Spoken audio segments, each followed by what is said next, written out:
if you would give the invocation, please.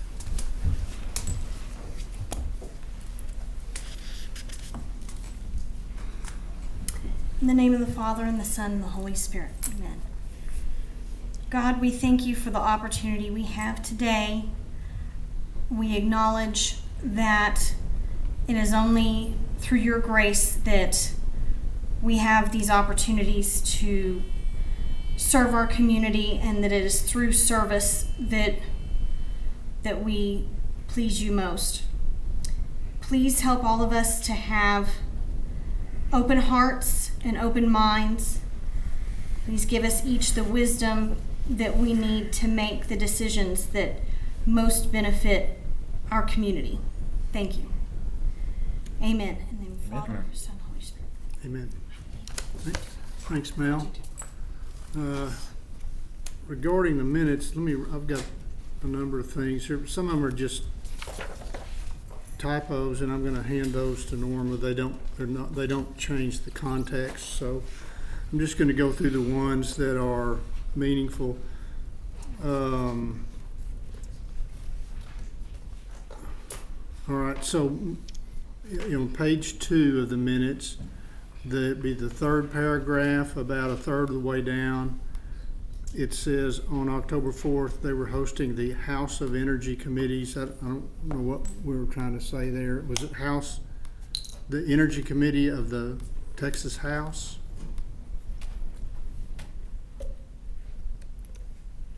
It was, James, do you remember what? On October 4th, we will be hosting. Okay, and then what is it? Texas House Energy Committee. Okay, Texas House Energy Committee is what that should read.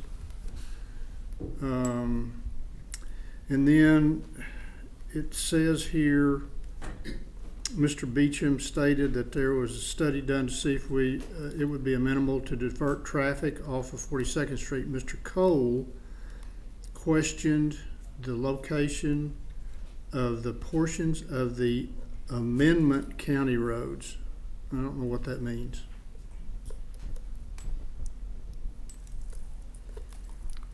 I don't know what that means.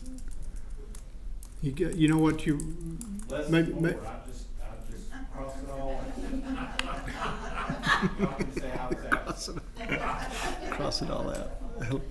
I'll second that. I'm good with that. That's a good response. And then there's on page 3 in the 4th paragraph towards the bottom, it kind of mixes the advertising committee and the compliance task force, because it says, let's see, suggesting, Mr. Boutin suggested sending proposals to the advertising committee to make a recommendation, and appointed Dr. Kirk, Mr. Crow, and Ms. Holman to a task force for marketing proposal to the advertising, or task force for interview and review proposals for recommendation. Well,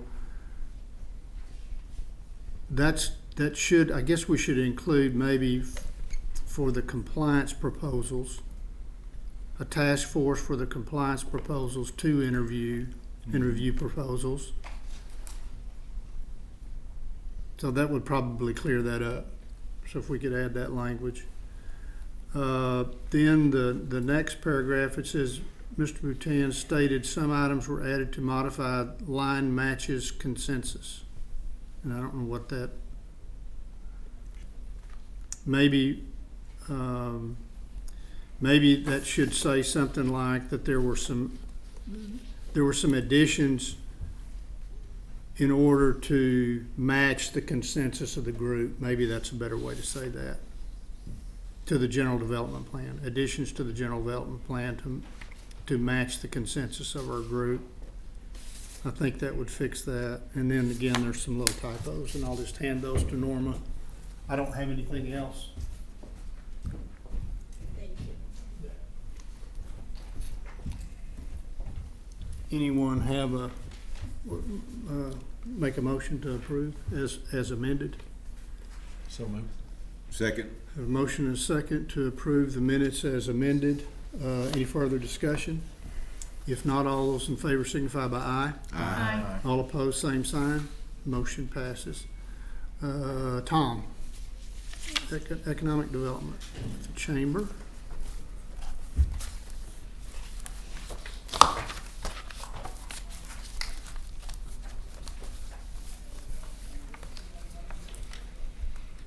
Good afternoon. Give you a little update on some of the things we've been up to. You'll find on page 1 of our report the projects and the stuff italicized are updates from the last time we came before you. You'll see at the top there, Project Pump. That's a $4.2 million capex with 24 new jobs. Project Castle, 10 to 15 new employees. Both of these are local. So is the third one, Project Faldry. All three of these should be on your agenda next month to look at with agreements in hand. I know Faldry, we've got there, or not agreement, excuse me, application. Got to get my letters beginning in A straight. But application in hand. Faldry left a couple of things out accidentally, and we're following up trying to get that stuff added to it, and so hopefully that'll be there. I know Project Pump is a project that Tracy's been working with for a while, and I think she's got all their information, and they'll be ready to go for your October meeting. Project Sunrise Mountain is it was handed to us from the governor's office, so we submitted the RFQ or the RFI, and typical with those projects, we don't hear from them unless we make it to the next round. And so after a while, you just kind of figure, well, we did or we didn't get that one. And so Project Ophelia, that's moving forward. They were actually in town week and a half ago, I believe, and we're working with them. They submitted a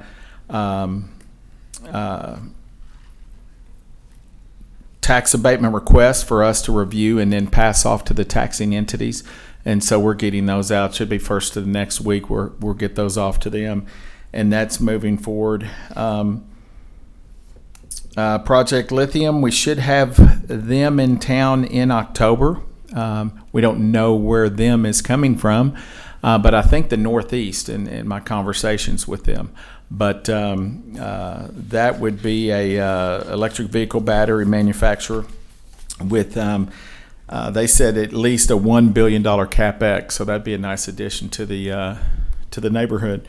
The one issue with that one that may affect us, of course, the good thing about it is everybody right now has workforce issues. Is they're looking at 1,000 plus jobs, and so it would be a biggie.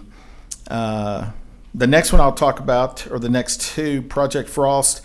That is a manufacturer currently in West Ector County, and they are actually. I'm going to meet their representative tonight. We're attending the Finance Committee meeting with Odessa College. We're down to, I think that's their application to us, and then the agreement with Odessa College are the last two pieces of that puzzle, and then they will be before you. We're hoping that will be in October too, so might be a long meeting in October. We're going to have a compliance committee meeting to review these, I believe September 28th, and then have these before y'all then. Project Legion is a sister project to CTV, which is 1.5. We actually were supposed to be meeting with them this last Tuesday, a couple of days ago. At their request, we had to cancel the meetings at the last minute. A couple of y'all I know were invited to that. They actually basically told us who they'd liked in the room, who they would have liked in the room, and so if you didn't receive an invitation to one of those meetings, you can blame them and not us. But they said that canceling last minute had absolutely nothing to do with the project. It's a go. That's a project that y'all have already agreed to. I don't know if they've gotten there. They were going to send the agreement back to the city with some red lines. Have they gotten that back to y'all, CTV? I haven't seen it. Okay. Well, I'll check with them and see when they're going to get that, because right now it's in their corner. Everything's been agreed on, and so we're just waiting on them to get that thing turned in. If you recall, that's an $810 million investment in West Ector County, so that would be nice to have. with that, I think that's the main deal. I would mention that we've had some travel of late. I know, I believe next week Tracy's going to the International Manufacturers Trade Show in Chicago. And then a couple of weeks after that, and it's a huge manufacturer show, and it's manufacturers from all over the place. And obviously, you get in front of them and give them information, and she does well with that. I'll be following that up in Chicago with a Team Texas Road Show, and that's where we actually, the Team Texas members that are invited to attend that split up in small groups and go around to identified businesses in Chicago that the Team Texas leadership has identified for us to talk with, and they've set up those meetings so that we can talk about Texas and Odessa and why we're great and why they should join all the other Chicago companies coming down here. So I think with that, we did have a couple of, we worked with the mayor's office last week and hosted some investors from Mexico. Also a group that's, part of that group is going to look at putting or redeveloping a business here in town and bringing some sports, boxing, MMA, WWE, XFL, and have those regularly, and they're going to do a pay-per-view on that. And so that looks like it could be something interesting for our community. And I think that was it. The other meeting got canceled that we were going to host with Project CTV. And I'll be happy to answer any questions that you may have.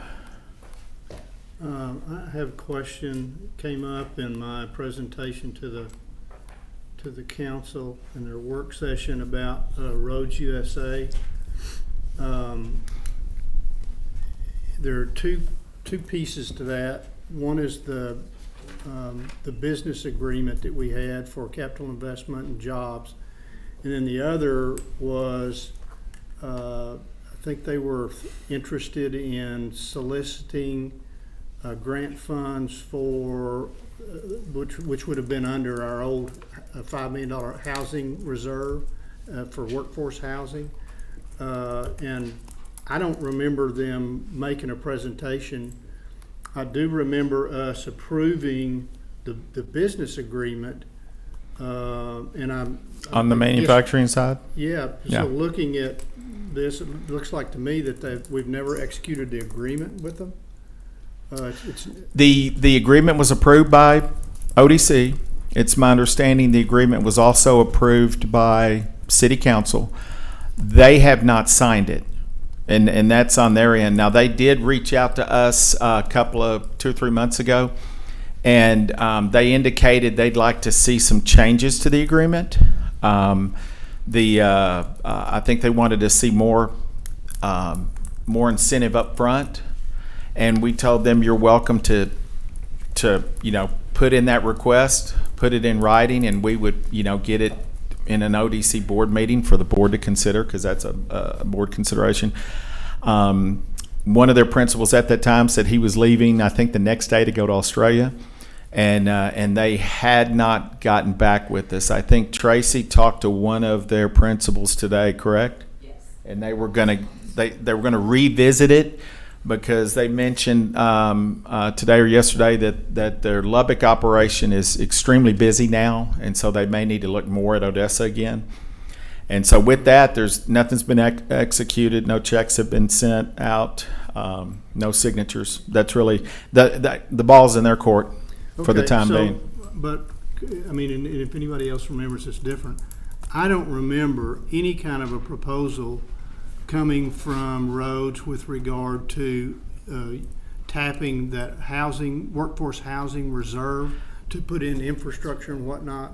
Okay, I'll let Tracy, because I'll claim it was before my time here. And it was before your time here.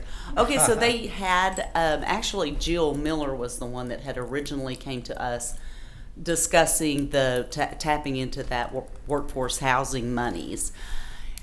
It did not fit the guidelines on what they were doing, and they were wanting to do those guidelines to make it fit in with their program. Compliance Money on the committee front was, side, right? I'm sorry? Weren't they wanting the money on the front side? Yes, instead they of wanted all the rears? money up front because she needs the money to do the infrastructure for that housing addition. She does not have the money to do the infrastructure, so in turn, they can't build the houses without the infrastructure. And anyways, they didn't want to redo the, because they didn't want, okay, we can't have a set of rules for you and not let everybody else use the same thing. And all that money was supposed to be paid out after they get their appraisal on the property. Anyways, and then we had, it was another one of those things where we'll fill out an application, send it in, let's see what we can do, but it's just kind of been in limbo. Okay, so the clarification that I'm looking for is nothing's ever gone to the compliance committee. There's no application that's been submitted to you, and it's never come to the ODC board. No, that is correct. Part of it. That is correct. Well, didn't we talk about it in compliance? We committee? did talk about- And that was kind of the whole thing that came up. It was because they wanted the money on the front side. Yes. And we said, look, this whole program needs to be rewritten anyway. Right. And that's why Exactly. everything kind of got tabled. And then now you've released that money for that program anyway. Okay. So that's something maybe that we, maybe we need to look at. I don't know, because she cannot do her housing program without upfront money for infrastructure. When you're talking about Jill. Jill Miller, yes. Odessa Okay, Housing so, Finance. I guess just to clarify, because I want to report back to the council. Okay. There's a holdup with regard to the business agreement, the grant, and that's basically looking at revisions to the contract. We haven't seen that. No. We're expecting it, but we haven't seen it. Correct. And we don't have a proposal with regard to the workforce housing Right. component through that reserve. I mean, even if we don't have a reserve, we could still entertain something. So Exactly. No, and that But is we don't correct. have We that. do not. Okay. We've never received an application, and when they went back and started looking at the housing grant, they didn't want to change things up because we'd only had the two people that we've given the grant monies to, and they had to perform as usual, Okay. as per all of our agreements, and then got their money on the Okay. backside. But, and we didn't have any discussions here at the No. board about that part, right? No, it never came Yeah, this far. okay. Nothing came. Because they were a little miffed at me because I couldn't remember. Well, We because did- you did, you We exactly. didn't. Compliance. You didn't ever know about it. Okay, all right. So, That's really all I had. okay, So you didn't know what we didn't do. exactly. I'm off the hook. Any other questions for? Yeah, any questions for Tom? I have a question, Yes, sir. Tom. It's Nacero. What are their expenditures to date? I mean, what do they have in equity? I couldn't tell exactly, but I believe they've reported north of $100 million. Would that be Cindy? as far as their compliance? That's what they've already spent? Because they've got people working on this project daily in Houston. Yeah, They 50, 60. they have submitted their information to Weaver. It's just under 100 million as of the cutoff period, which I think was August or July. I don't remember exactly. Was it June? May have been June. Anyway, they've submitted their information to Weaver. It's just under 100 million, which is what their requirement is. The contract does say that it will be prorated, as do many of our contracts. Weaver's, the number of transactions that they had was significant. I mean, I got a detailed printout of it, and it was pretty significant. So Weaver did a sample pulling the largest items, and they are coverage of 76% of the total expenditures. I reviewed that with Mr. Chairman to see if that was sufficient to cover the compliance report. We should be getting that report, I think, in the next couple of weeks, according to Weaver. Yeah, they've been, working on design and whatnot, so, a lot of environmental stuff, so they've got Yeah, 50 employees. They reported Right. that There they've was got about 50. 50 employees, so They're So, all out of Houston? yes, Of course, most, our favorite employee that's here. yeah, yeah, they got so one. that's the update there. Any other questions? Thank you, Tom. Thank you. Thank you. Craig, CVA?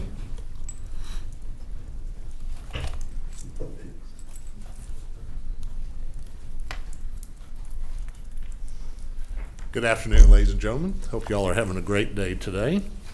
The month of August, in terms of marketing activities through CVA, was somewhat quiet compared to the month of July. I think last month you saw quite a few trade publications and things that we had designed and placed. But the golf package on the television networks is still on board and working through the end of this month. The billboards, of course, are still running, as is the newspaper, digital ads, and also print ads. I hope by now you've had a chance maybe to see the backlit Duratran out the airport. I look for it. It's When I down was in the Florida, luggage someone picked it carousel.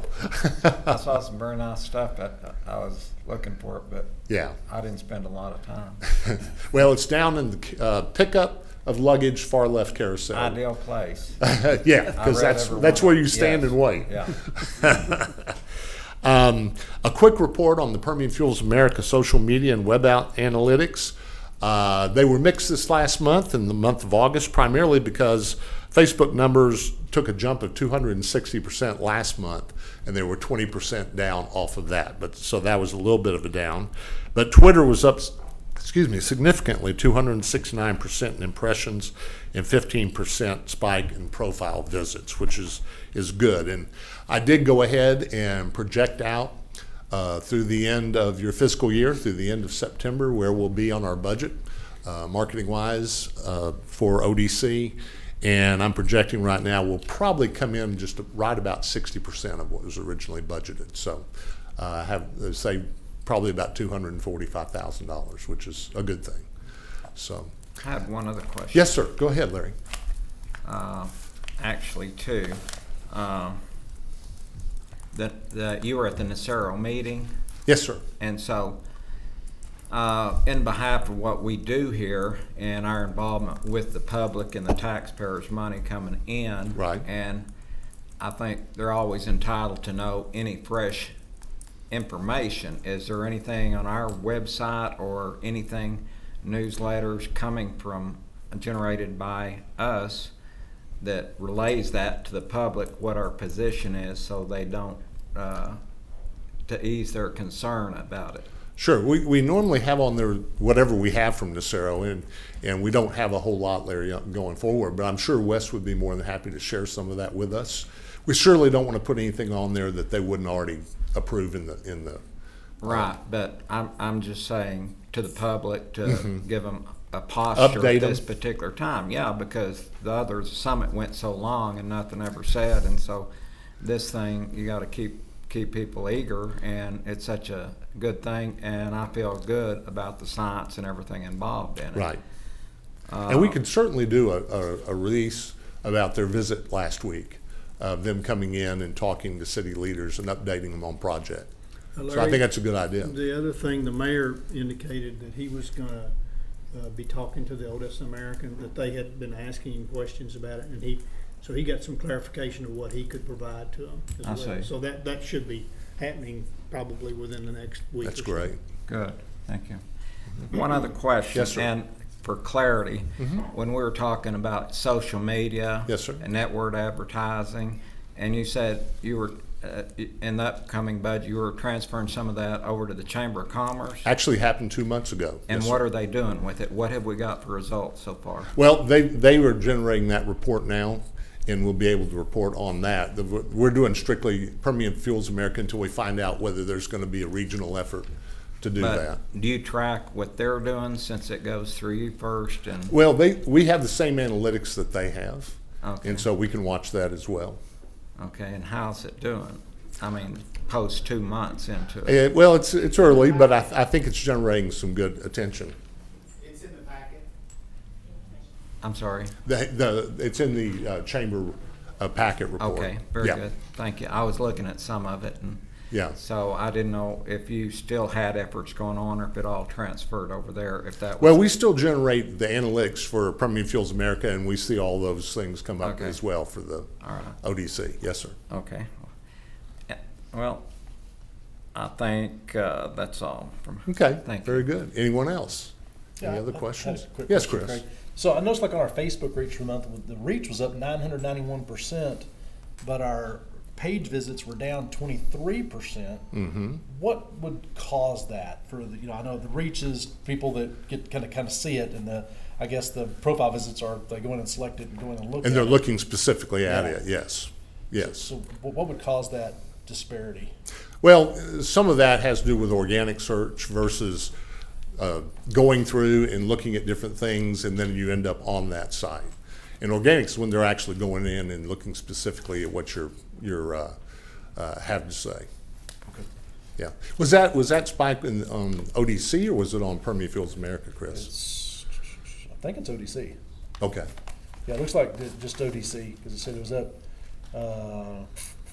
48,275 was the reach, but like our page and profile visits were only 114, and then Instagram was down 22%, but our likes and follows were up 15%, had 22, and Instagram new followers was down. So it's just the disparity was kind of Sure, throwing me sure. off. Well, and With even much bigger on the reach, I Permian would Fuels think we'd America, get it's the more same views and kind of stuff. difference as well. Yeah. Okay. Okay, thank you, sir. Okay, you're welcome. Anything else for Craig? If Thank not, you, I Craig. appreciate it. Thank you. Thank you. Chris? Is Chris here today? No, sir, he had an appointment and could not make the Okay. meeting today. We have his report. It came later. Thanks a lot. Let's see, Tyler?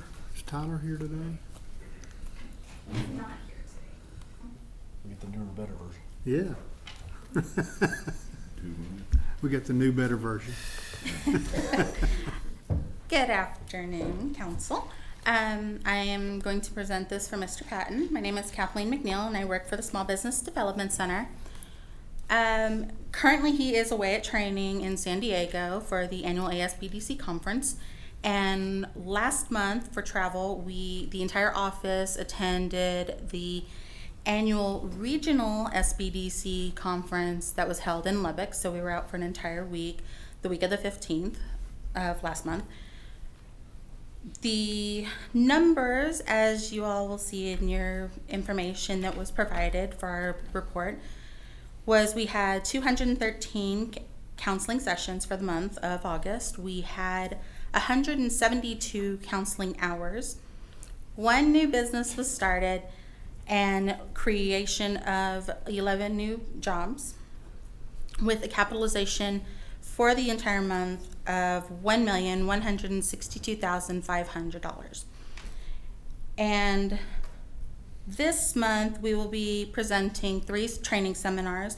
The first one will be on the 15th of September. It is how to write a business plan narrative. The second will be a SWOT analysis training on the 22nd of September. And on the 27th of September, we will be holding a QuickBooks training that will be held over at the UTPB multipurpose room.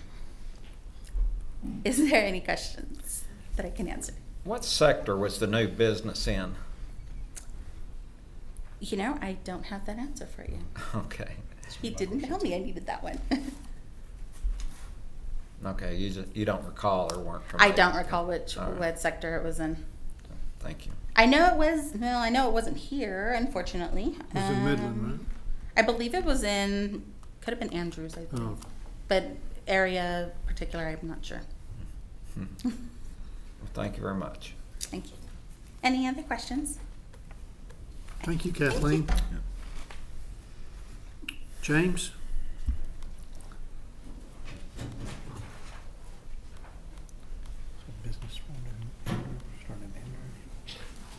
Yeah, the SBDC covers probably 19 counties. That's right. Norma, since y'all got Bhutan, we have never had to correct the Motran minutes since he left the board and came here, just FYI. So God bless you. We'll be real quick. What you have there being passed out is, number one, our letter to the EPA regarding their notice on the ozone And that goes back to something we talked about, but just FYI. And Bhutan, please don't read that too well because we've already sent it. And so if you come up with some corrections, again, just going to be a complicating factor. I'll try not to embarrass you. Well, thank you. I'll try to do the same, not embarrass you either. Secondly, you asked us at the last meeting about UConn, some of the updates on the schedule, pricing, and things like that. So part of what we've also handed out to you is something we had given you, I think last year, late last year, or maybe early this year. And so we've redlined that, updated that with some pricing, where some deadlines changed on those projects, things of that nature. But again, just kind of reiterating some of those things that we talked about, but putting it into a written form for you as well. And with that, I'll shut up unless you have any questions. Any questions for James? Super. Thank you, James. Thank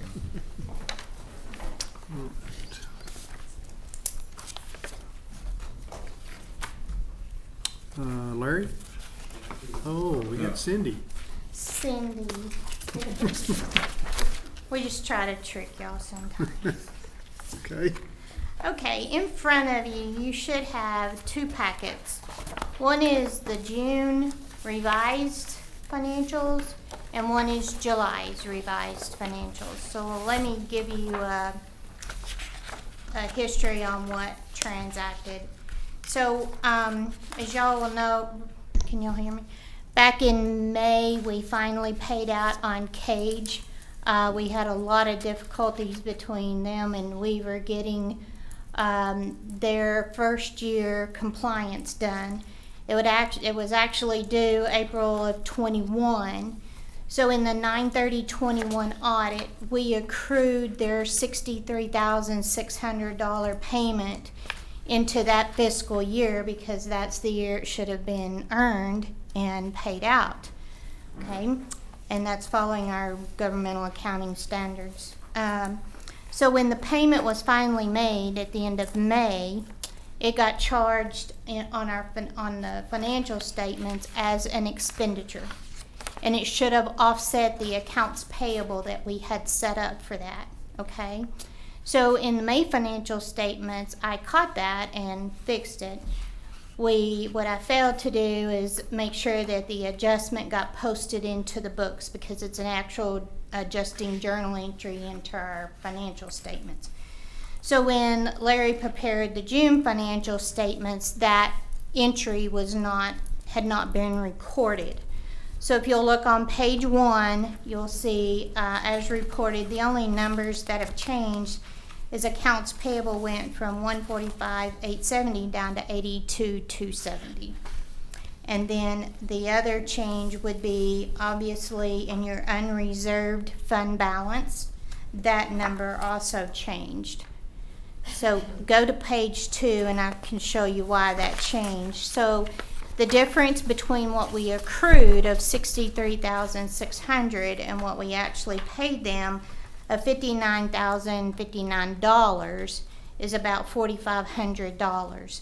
So in the May report, we had reported that $113,583 in miscellaneous income. That includes the $4,500 that we're talking about.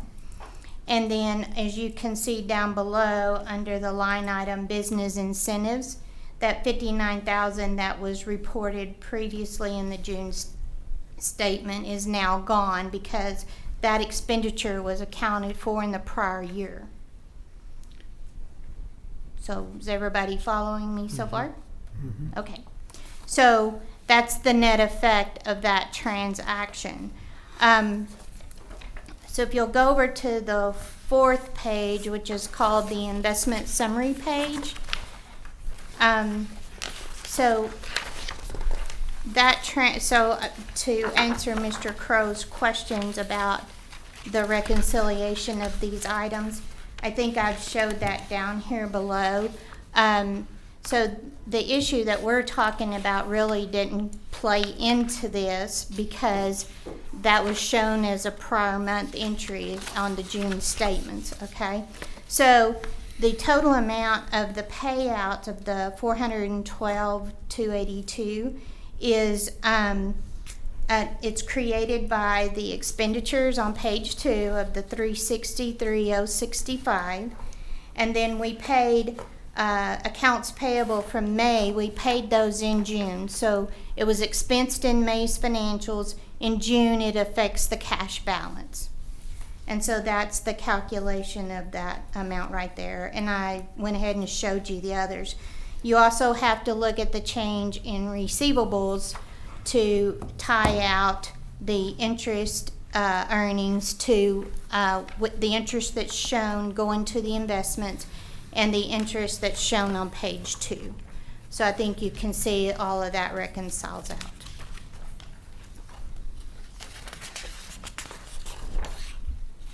And the other ones had to do with the transfer of the $7 million from one of the money market accounts into Logic. We moved it into one of the pools.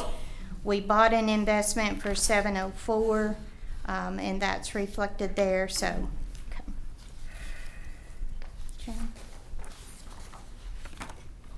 So thereby, the July statements that you received with your packet had the very same transaction recorded, had to be recorded in it as well. So you'll now see in the revised copy that I've given you, accounts payable is at $82,270. There was no outstanding additional AP. And I will explain the $82,000 in just a minute. Again, on the year-to-date actual on page 2 of your revenues and expenditures, those also have been adjusted to reflect this changed number. Okay. So since we're dealing with this $82,000, let me talk a little bit about what that is. That $82,000 is the 1920 business challenge money that was awarded to UTPB SBDC. And you'll recall the first year we did it, we kind of paid the money up front. Then we had some of the winners that didn't follow direction, and we had to get reimbursed back from those individuals. So when we did it the next time, we said we're not going to pay anything out until they have performed in accordance with SBDC's guidelines for the challenge. This is the remaining amount that has not been paid out to the winners. We have extended it due to COVID because that was causing a lot of problems for businesses, as y'all well know. We have given them internally a 9/30/22 deadline to get those done. It is up to the board if y'all would like to extend that any longer or if y'all want us to stay with the 9/30/22 deadline. This is from the 2020? This is from 1920 fiscal year, yes. Is this 19 to 20, sorry. I'm 19 thinking to 20. Is Yes. this 100 years ago. I know, yes. Is this the coffee deal that they were trying to get over on West County? That's part of it. There's a couple of others that Oh, are, yeah, one. so it was they were made up of, the ones still outstanding at this time are, Permian's spent about half of theirs, and Keystone IT Solutions still has the remainder of that. So, okay. So it's There's two- another $1,000. Two of them have a couple of $1,000. I think they're pretty much done. They just didn't have enough receipts to support the total amount that they got. So what will happen is if we're going to extend it, if we want to extend it, then we carry it on as a liability.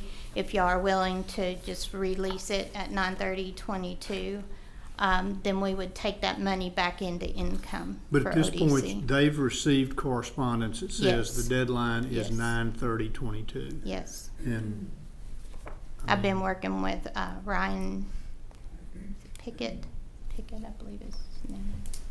I make a motion, I make a Ryan Peckham. Thank you. motion to stick with the deadline. A second. a motion and a second to not change the deadline that's already been provided. Any further discussion? If not, all those in favor signify by aye. Aye. All opposed, same sign. Motion passes. Okay. So I need approval of the financials, but I also have sales tax information. They were late getting it out. It usually comes on Wednesday, but we got it just mid-morning this morning. So for the total year, ODC has received $12,123,397. Say that again. Okay. $12,123,397. That's, Is that through September? That's through September, yes. What did we get for the month? For the month, it was $1,085,586. Now, when we get through with our audit, this number will change a little bit because we do that on an accrual basis. As y'all know, when we get sales tax, it's from 2 months ago. I mean, from the 2 months ago. So what we received in for September is for July. Okay. okay. So we'll make that accrual adjustment when we do the audit or close our fiscal year. Bless you. Is that also the reason why, I've always kind of wondered why our financials are always like 2 months behind. Is that like we're looking at June? Well, it typically takes, August? well, if we can get used to our new system, it typically takes us at least a month to close out for the city. And typically, so that's basically the end of July or whatever month you're looking at. So that's why it's kind of delayed a little bit. No, but the sales tax that's reported in your financial is the actual tax that came in that month. It's not the accrual amount, it's the actual amount. We don't, when we prepare it, we don't have enough to see the next 60 days because we're already preparing the financials. So we don't change that accrual every time we do a financial, okay? What's reflected in here as far as sales tax income is going to be, it's two months ago, but it's what we actually received in the you're month of recording the it, financial. Yes. That makes sense. But it's taxes that were accrued, that were collected 2 months ago. We weren't paid it till. Right, absolutely. I guess the other thing would be, see if I'm right on this, by the way that our meeting falls, so if we assume that our September meeting, as it is today, is September the 8th, and then, so you close, so it would make sense that we would have July financials. Yeah. Because sometimes so it's just Close the end of June, they have the whole month of July, and then they present to us in August. Yeah. And generally, it's around the 1st through the 4th that we're actually having to get the packets out to y'all for the meeting. So, okay. That makes sense.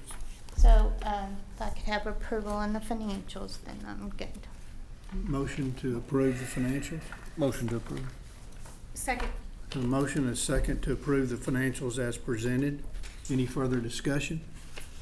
If not, all those in favor signify by aye. Aye. All opposed, same sign.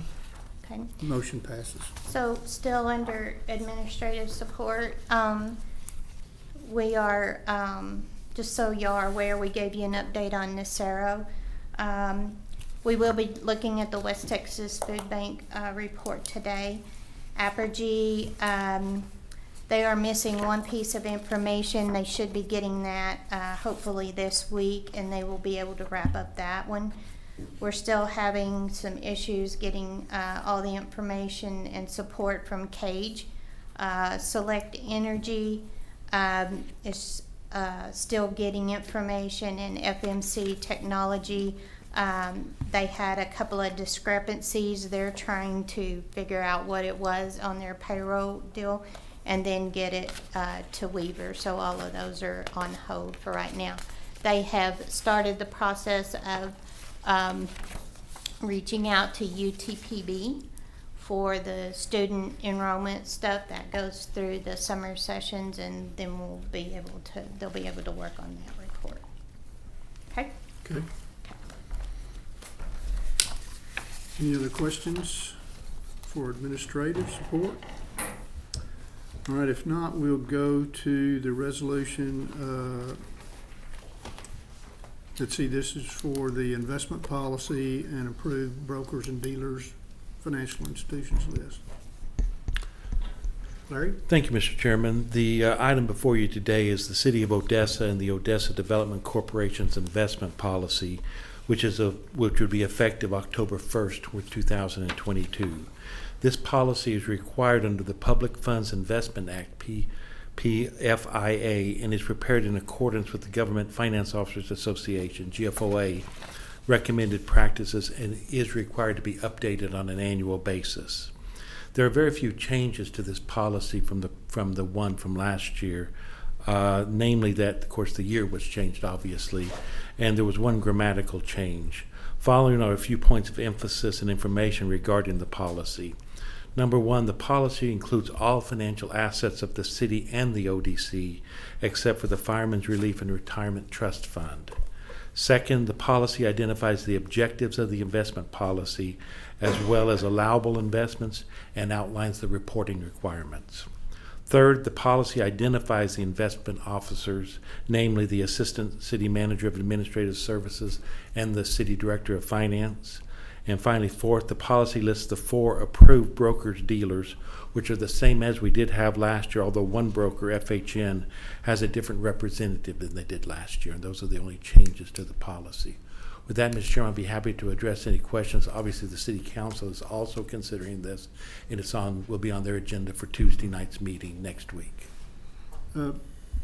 Chris, one of the things that you were interested in was seeking out additional brokers and whatnot. Have you had any success in that regard?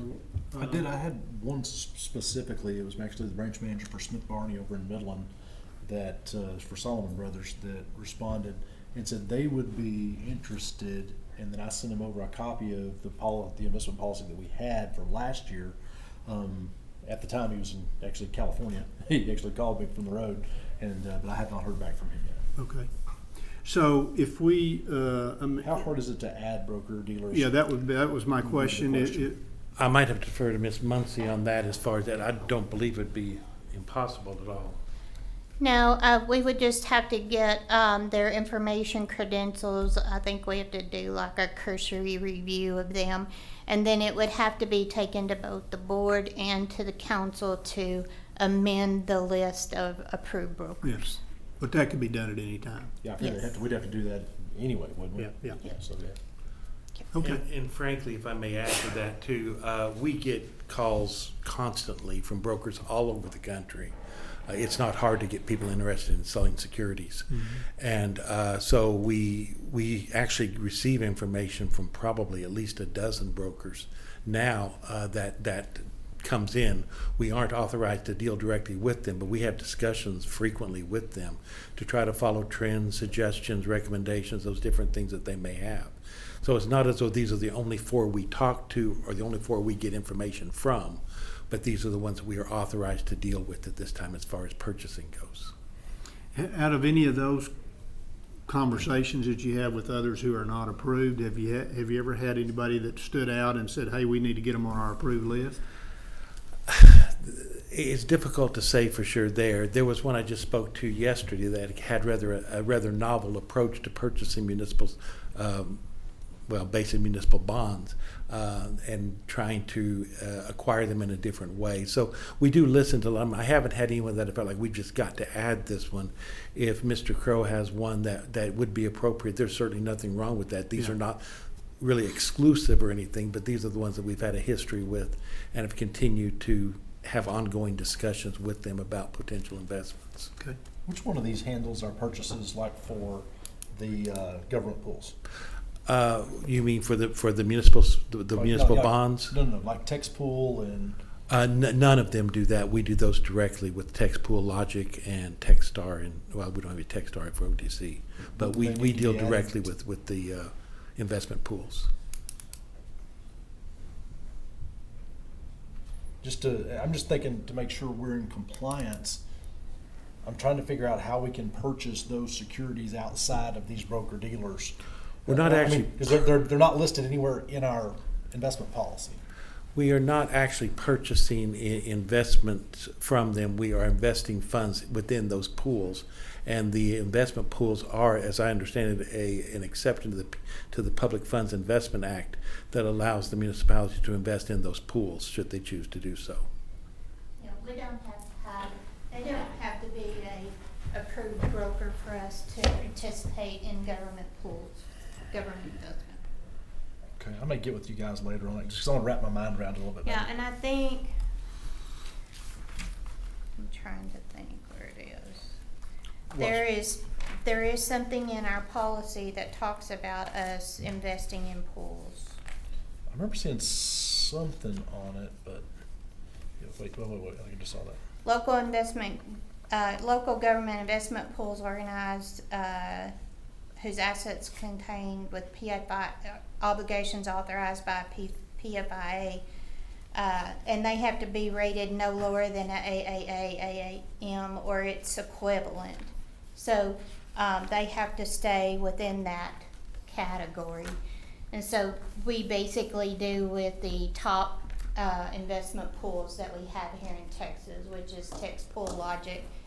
And we use Techstar. We don't currently have any funds from ODC with Techstar. Their interest rate is generally a little bit, it's pretty comparable to Tex Pool, but we just haven't sent them any money. We recently moved the money out of a money market to Logic because their rate was higher. There is a fourth pool, just for your information, called Texas Class that we have not invested with, to my knowledge, but they have approached the city about possibly investing funds with them as well. Okay. Any questions for Larry? Would entertain a motion to approve the investment policy. So made. Second. Have a motion and a second to approve the investment policy as presented. Any further discussion? If not, all those in favor signify by aye. Aye. All opposed, same sign.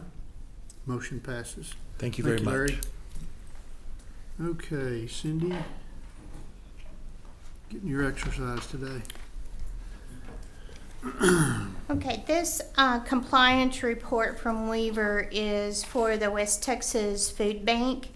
And the West Texas Food Bank had gotten an additional amendment to their agreement, which was the freezer refrigerator deal. And remember, we awarded them that money, and then they came back, they had leftover funds, we let them buy the truck and trailer and so forth. So with that amendment, we started a new 5-year term with them on maintaining FTEs and total salaries, okay? And so this is the second year of that. There is no payment to be made to West Texas Food Bank at this time. We've completely paid them. We just asked them to extend out compliance for the additional few years. So the results, I'm looking on page 2 of the report from Weaver. They did not meet the total FTE requirement of 53. They only had 47. But the total wages that they had was $2,512,278, and the required amount is only $1,361,792. So they exceeded the dollar amount, but they did not meet the FTE requirement. And so, you know, typically if there's any findings, it would go back to compliance. But since this had no payout and they did meet the dollar amount, I thought we could just bring it forward to the board to approve as they are to say they're in compliance. That's all this is doing. So let's assume that they did not reach the FTE goal and did not reach the total payroll goal by, let's say, some material amount. Would we would have the option potentially to claw back those funds? I don't recall. I'm looking if there's really a. There usually is in the contract. There usually is. I'm looking on. Is there a copy of the contract with this? No, but I have it Oh, I thought here. it was. I've never seen it. I thought it was the last thing that was in there.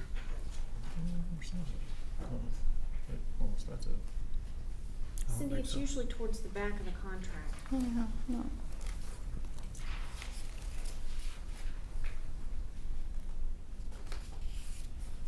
Yeah. In the event the company has not complied with the jobs or payroll requirements for a particular year, city may require a company reimburse ODC for the difference Yeah. between the That's required correct. compliance and the actual compliance in the manner herein described. Right. Yeah. Once the partial recapture payment is made for a particular year, company will be considered to have satisfied the requirements for jobs and payroll for that year and to have earned incentive for that year. All right, but in this particular case, they did not reach the number of FTEs, but they substantially were over the payroll requirement. You want to read the next item, the next part of the contract, because I think it goes into that. Partial recapture for jobs and payroll shall be calculated as follows. 50% value shall be assigned to jobs, 50% value shall be assigned to payroll. 1/5 of the grant shall be assigned to each year. The percentage of required jobs or payroll shall be determined. The percentage of jobs that the company was short shall be multiplied by 1/5 of the grant and by 0.5 to give the total amount of partial recapture for that year for jobs. Good job, legal.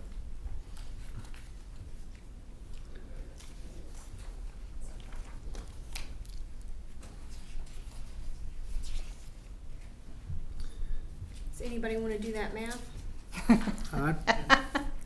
I think if you said that over 2 million in payroll, Mm-hmm. and they required $1 million, $1.3 million. $1,000,003. They exceeded payroll by more than $1 million. Yes. I make a motion we pay them the full amount. Well, we've already paid. We've already paid It's them. just a question of to whether or not to claw claw back. back. We want what to they- claw back any of the Then I make a money. motion that we do not claw back. I think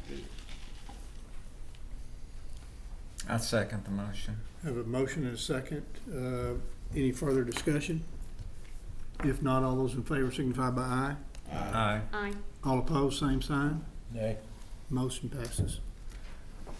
Okay, all right, so I was looking through here to see who is in Can I charge. make a point going forward on that? Sure. I mean, at some case, whenever a company is in the midst of taking the money and they don't have the job requirements, they could self-motivate them to give themselves increased payroll from within to get the numbers up to match our money requirement without matching the FTE. So you have to go back on that other clause that Chris was talking about. Mm-hmm. In the future, we have to watch that, or whoever's watching this, watch it carefully and make sure that's comparative. Yeah. I certainly think we need to evaluate them carefully on a case-by-case basis. Yes. Yeah, and I think from my perspective, and I don't know whether anybody else feels that way, but I think the material, substantial, I guess, overage in the payroll dollars, to me, certainly outweighs the number of FTEs. They're basically compensating. Those are really good jobs. Especially if it's in Odessa and Ector County and not Absolutely. in an outlier. Absolutely. If they missed the FTE mark substantially, then I think it'd be a Yeah, different then, discussion. absolutely. They were 6 FTEs short and $1 million over on payroll. Okay, let's move on to the Compliance Consultant Committee, which was Melanie. And It's Melanie's fault. Usually. let's see. It was Dr. Kirk, Chris Crow, and Ms. Holman. We're going to look at the consultant proposals. Did y'all have a chance to meet? well, we changed No. that. Huh? You're talking about the. No, I'm not talking about advertising. Okay. Yeah, I'm talking about the Compliance. compliance proposals that we received. We did. And Chris, would you like to report on it? We had the meeting at Chris's office, so I nominate him to talk. I'll pass that book back to you here in a minute. That's because he's not allowed to talk in his own office. That's also true. So, yeah, we did meet. We had a really good meeting with Axiom Partners, who gave a great proposal, gave some great reasons as to how they come up with their numbers and how they bill. Thought they did a great job of explaining stuff.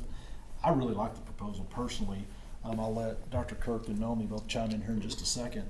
But one of the things we had talked about was, since we really haven't ever seen anything out of Axiom as far as when they do an audit on a grant, we would like to see that. So one of the things we talked about is one of the grants that are coming up, and I know Cindy mentioned 4 or 5 that are coming up here pretty soon. What we might like to do is go ahead and pay Axiom as well as Weaver to both do an independent audit on it, so we can look at them and compare them and have a little more Or information. we had talked about asking him to use one of the just completed That was also to run a sample on his system so that we could see the product that he's talking about. He's got a very automated approach to analyzing the data more than a manpower, say, approach. He did understand that there would be some manpower hours required, that there would be need to maybe even in person visit the grantees to get the information. I'm still not convinced that he isn't underestimating the number of hours that it's going to take. Didn't he say something like 30? He Per says it'll be 38, I think. some like 3 hours per audit. I think he said it was something I think very. it was 38 hours per audit. I think- Was it 38 like per? I thought it was that for the total. I think it was 38 hours per audit. And what he pointed out was that, the first year that he does a grant, it's obviously going to take more hours, because it's going to be mainly about educating the grantee on what all they need to give and what forms they need to fill out and what form that they need to give it to him. And then, of course, obviously the next year will take a lot less time because they've already been Presumably, through that. yeah. Presumably. I'm not sure that he isn't underestimating the amount of time, but I am interested to see his report, see what it looks like. I think this would give him a good idea if he was able to do one of exactly how much time it would take. We call these audits, but Cindy will be the first person to say that they're not an audit. Yeah, They're a grant review But, in true. compliance review, right? with the contract. Yeah. I don't see how, I don't understand how they could get 38 hours, because he's basically saying it's like $242 per review. Yeah. Something like that. Saying 7.5 hours per grant. Okay. Not per compliance year though, right? I think he's saying that that's the total. Total hour amount per grant, 7.55. So it's, it's a very low estimate on some of these, in my opinion. But I'd like to see the product, see what the board thinks of it, and then go from there. Okay, well, I agree. Are they accredited? Not that it matters. No, Okay. they're not. It's not a CPA firm. Okay. It's not a licensed Right. business or anything like that. It is. He does advise businesses. He is familiar with the type of reporting we want. He understands we would want him to verify the payroll tax filings against that we're not just taking their word on the numbers. Right. We want verification, and he understood that. So I think it'd be interesting to see his. The test is, when he does the work, you know what I'm saying? Comes back, if he's under, he could always ask for more later, at a different time. But I would never question somebody under bidding something to the standards of a city government. I see bids I look at bids all over, and I see bids that are huge and bids that are small and the same thing, and you have to wonder sometime, and it's not always the lower bid that gets it, because it scares people off. But I think we need to do diligence and make sure the product's good, and then. Would we have the information on one of our past reviews to provide him that he could do his thing? We may without need to get going, permission without going from the to, grantee. to the Weaver. grantee?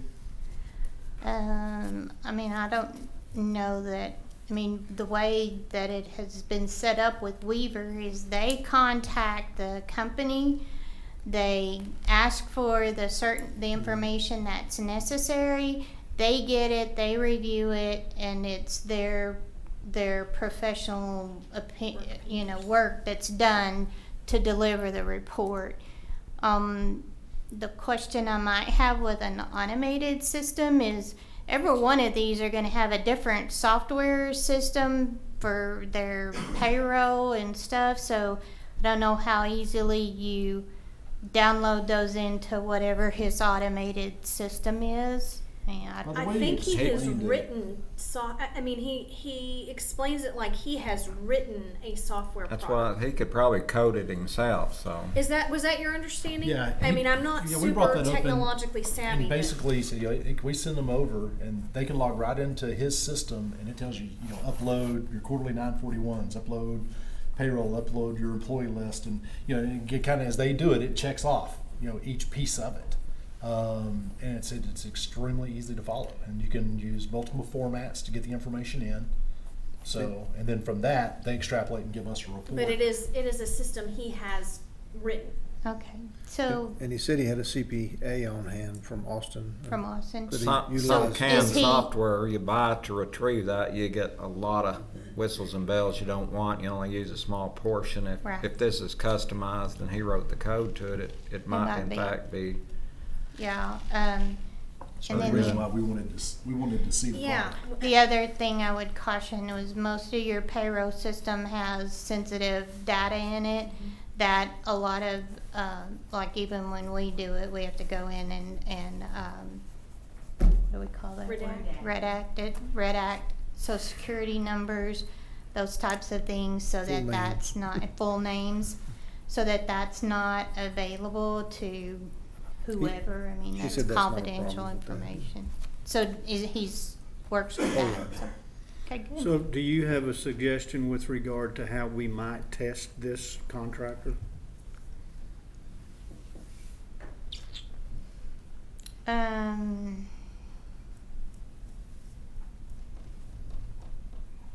What are the next two coming up? It'd be UTPBs. Which they won't have 941. I mean, we want somebody that's got A little more traditional type Traditional. of a business grant? I mean, we could ask West Texas Food Bank to give us their information. They may be willing to do that, because typically, like I said, it all goes to them. I They think may have it once in a while they may CC Tina on this. I'm not sure if she has. Well, I think someone. we should ask the grantees permission, certainly. Oh, before- yeah. But if West Texas Food Bank just submitted information, they may have it Handy. aggregated already somewhere where they can just ship it. And that's what he said. Based on his process, they assign them a login and password to the system, and they can just upload it. As they upload it, it just checks it off. And if there's something they're still missing, it's still right there, and they can upload it, and he'll reach out to them and say, okay, it looks like you're missing this report, and explain what the report is. What can I do to help you get that report and get it uploaded? So. It was certainly interesting, and I think it's definitely. I think it was generous of him to agree to do a sample for us. We would want to pay him for his time. We didn't ask him to do anything for free, but I think it's worth looking at. And if we look at it and we're not comfortable with it, or if I don't think we can make a decision without seeing it, though. The only other thing that, just based on history, since I've been involved with it, and I think you may have been on the ODC board before, but we had a CPA that served on the board, and the board had decided that they very much wanted a CPA firm to be doing this work, the level of professionalism and, that. So just know that you're switching away from that, and is that what y'all want to do? He said he had CPA directly in contact. If for anything needed, it was available. I mean, I understand. I think this is a shift too. And it's one that, at first blush, makes me. It gives me a little pause. But that's based a lot on my own background and my dealings. And mine too. And Absolutely. so, yes, I think that bears discussion, but I think that's a board decision. Right. And I think that we can't possibly make a decision without seeing. Because, I mean, what if we get him all this information and he cannot produce what we need to see? We won't know that until and that'll help us make the decision. But if he produces something that we feel really comfortable with, then the board can decide if they want to continue working with a CPA firm or if they want to try something else. I think I'm hearing the consensus is to see if we can arrange for, with permission of the food bank, to get to utilize his system with their information. So, okay, the recommendation of the marketing contractor committee. Okay, we met yesterday. We had some issues getting everybody together and reviewed the three that were presented to us. We came to the conclusion it wasn't very easy to compare one to the other. And so we decided to ask each one of them to come and present it in person so we can get the better understanding. We've got tentatively the 14th at my office. We will talk to two of them.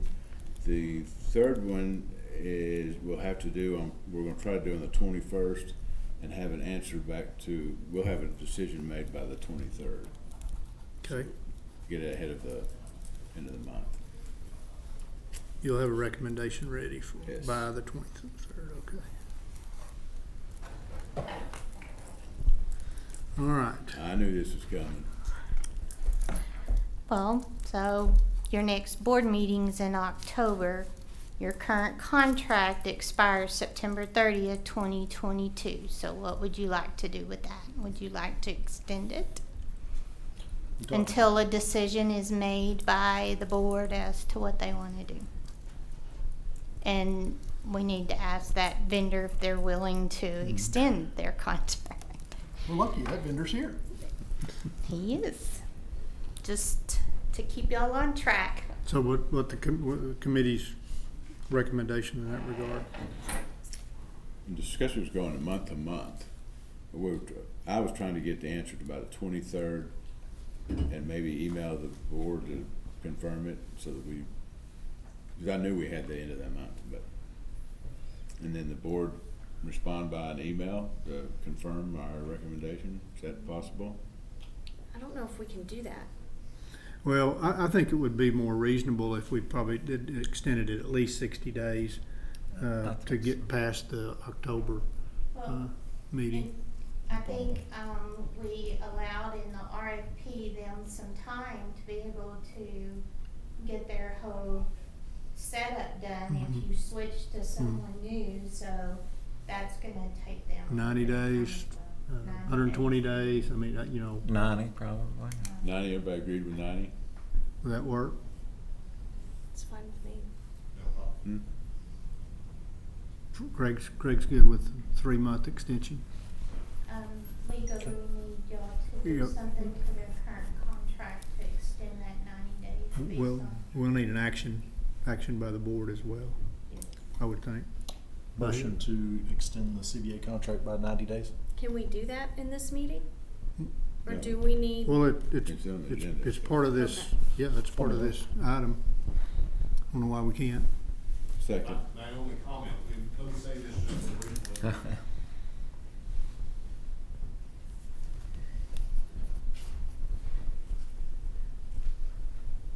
I was going to say, my only comment is some of the contracts that we have terminate on September 31, and I think we can get some of them to go month by month until the determination is made. I can't promise that all of them will do that, but I think the majority of them will. Oh, okay. Yeah. We're talking about. I just want to make you aware of that. Yeah. We're talking about 90 days though. Would they be Are you comfortable with 90 days? Oh, yeah, no, 9 days is Yeah. fine. Yeah, 90 days. would be Yeah. fine. He's but- talking about the the stuff like- that he's already. For Yeah, instance, any that don't want to, I probably wouldn't renew those jobs.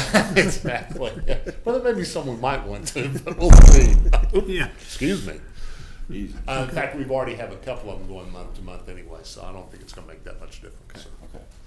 Thanks, Greg. Uh-huh. So we got a motion. Do we have a motion? Yeah. Second. Oh, let's see. I'll second. Who made the motion? You He did. did. Let's- Larry seconded the motion to extend 90 days. Any further discussion? If not, all those in favor signify by aye. Aye. All opposed, same sign. Motion passes. Okay. Partnership didn't meet. Tax incentive didn't meet. Compliance, did compliance meet? Nothing? There'll be a report next month, I guess. Advertising, we've already discussed that. Downtown grants design. I don't think we had anything. No activity. I Okay. walk by and check on progress. That's about it. Okay. All right, item number 9, citizen comments on non-agenda items. Are there any citizens who would like to comment on non-agenda items? Seeing and hearing none, we'll move on. The next meeting is October the 13th. Does anybody have any issues with that at this point? Okay, we'll leave it set. And with that, at 3:16, we adjourn. I think that's a record for, this is the shortest meeting since day